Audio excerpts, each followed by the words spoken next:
Few tales are told of Hades, whose very name inspires fear and penitence, reminding us of the inevitable fate which we all share. I, however, mean to tell you such a tale. Listen carefully. The whole idea of this video series is twofold. One, I get to force myself to play games that I've wanted to, but haven't managed to get myself to do it. And two, I can help you guys find out what games in the PC version of Game Pass are worth playing and what games are just pointless fodder. Now I'm sure most of you have heard of Hades, the roguelike game from 2020, which saw a lot of success. I always wanted to try it out, even though I pretty much never play roguelikes, but I never got around to it. But alas, I finally did. And here is what I thought. When I first launched Hades, I had to go make a sandwich in my kitchen. As I was making it, I could hear the usual starting ad splashes and whatnot. After those though, I could hear the music.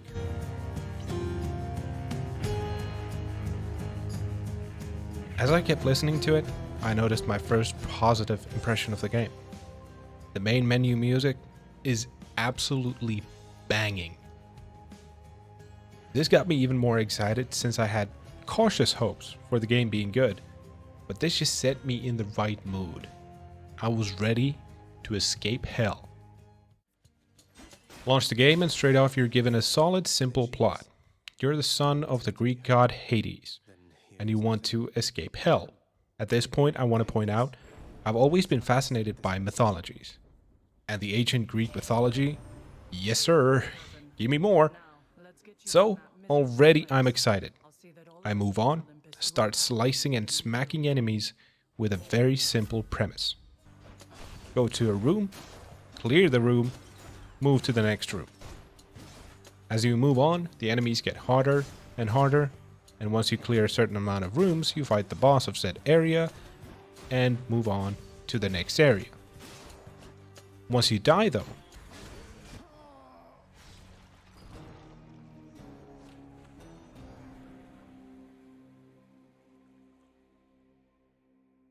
you will be resurrected in the main hub of the game, Hades' office. Here you have a host of characters you can talk to and find out more about the plot.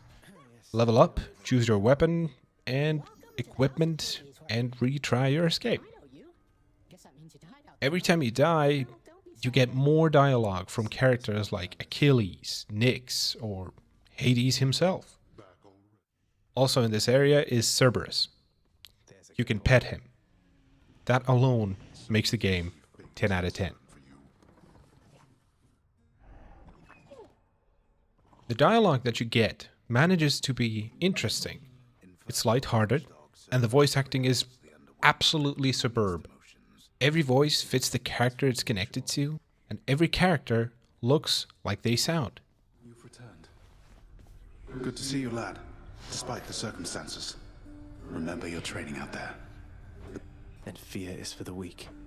Another thing you can notice is the absolutely gorgeous visuals. The art style is simply stunning.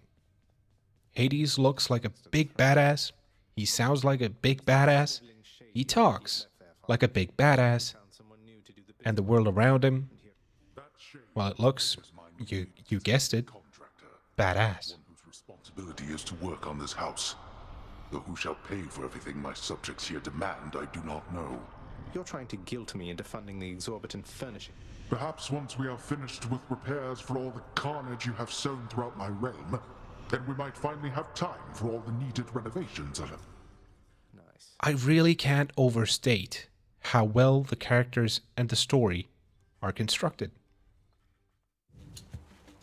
When you're done ogling the rooms surrounding the grand desk of Hades, you can start your run again.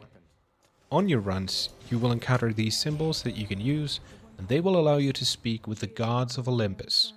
You find out that they are trying to help you with escaping the hell part, and will offer you power-ups to aid you in your journey. Once again, Every god is excellently made. The quality of dialogue, personality, or the voice actor's performance, it doesn't slip for a second.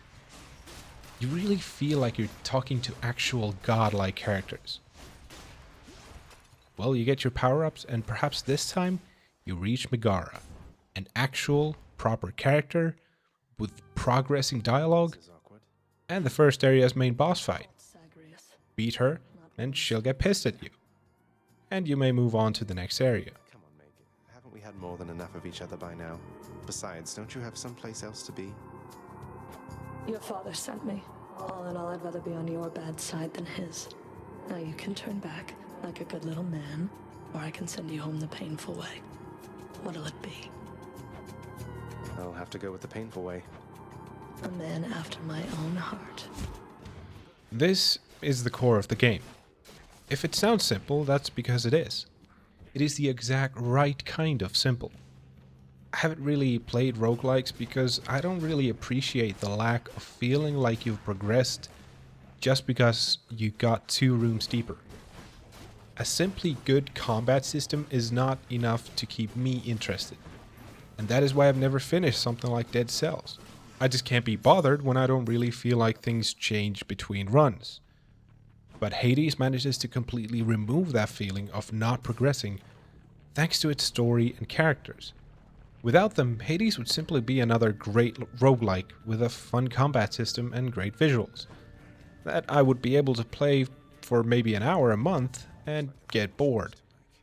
But with them, Hades is something that makes me want to progress further and further, and when I die, I don't get frustrated. I get curious. Because once again, I can unlock more information, and once again, I get to interact with the amazing host of characters. Hades is without a doubt an extreme value to the Game Pass, and a game definitely even worth straight up buying. If you have Game Pass and haven't played it because you are like me and haven't really enjoyed roguelikes in the past, give Hades a go. I've got a strong feeling like you'll be positively surprised. But that's about it for me. Thanks so much for watching. If you ended up liking the video, remember to like the video and let me know in the comments what you thought of Hades. Sub to the channel if you haven't already and want to show your support. I'm LowFigh, and I will see you guys next time.